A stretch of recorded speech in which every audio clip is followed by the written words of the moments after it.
des gens qui vont te donner leur point de vue sur un scénario alors qu'ils savent pas écrire. Tu vois, non, c'est pas qu'ils savent pas écrire, c'est qu'ils savent pas lire. Voilà, surtout. C'est que, bah, franchement, il y a un moment donné, tu proposes des choses et on va te dire non parce que c'est pas assez clair. C'est-à-dire que par rapport au marché, soit tu fais une comédie qui est une comédie, mais tu peux pas faire une comédie d'aventure. Comme on le faisait à l'époque de Philippe de Broca, par exemple. Aujourd'hui, tu ne pourrais plus faire le Magnifique. Ou alors, je sais pas comment, faudrait le raconter. C'est quand même un film incroyable, le Magnifique, tu vois. Ou L'Homme de Rio. Aujourd'hui, tu ne pourrais pas faire Mort un dimanche de pluie, c'est impossible. Aujourd'hui, tu ne pourrais pas faire Psychose, c'est impossible.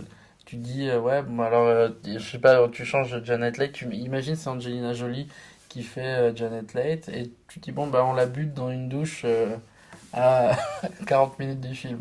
Là, t'as les mecs du studio qui te regardent comme ça, qui font, ah non, mais j'irai le.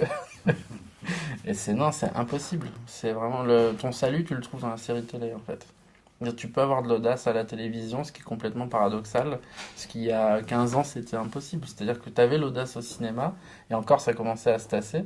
Tu regardes Verhoeven, aujourd'hui il fait plus un film, alors que c'est un mec qui a fait des films incroyables, et que je trouve que c'est un grand manque aujourd'hui de la génération de mecs qui ont 12-13 ans aujourd'hui qui vont aller voir Robocop, mais j'ai envie de pleurer. Tu vois, j'ai envie de leur dire, putain, les mecs, allez le voir, la grosse bouse là de MGM, mais essayez de voir l'original, essayez de voir et de comprendre ce qu'il y a derrière, ce que le mec a essayé de raconter derrière.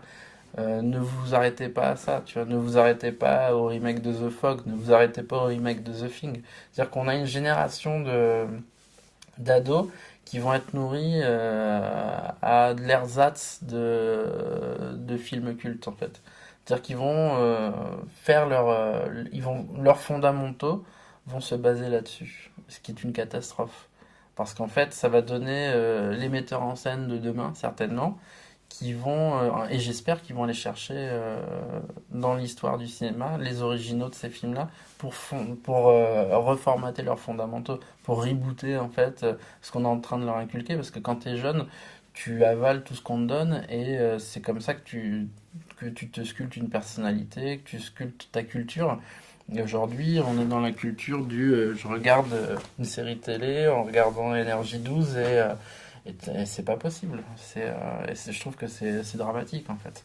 Heureusement qu'Arte, je trouve que justement en France, on a la chance d'avoir une chaîne comme Arte qui essaye de proposer autre chose. En fait, t'as quand même, dernièrement, je regardais, il repassait le premier vendredi 13, il passait des films hallucinants en fait. Tu te dis, putain, quand même, c'est cool quoi. Heureusement, mais est-ce que les gamins ont la démarche d'aller voir ces films-là à 11h30, minuit?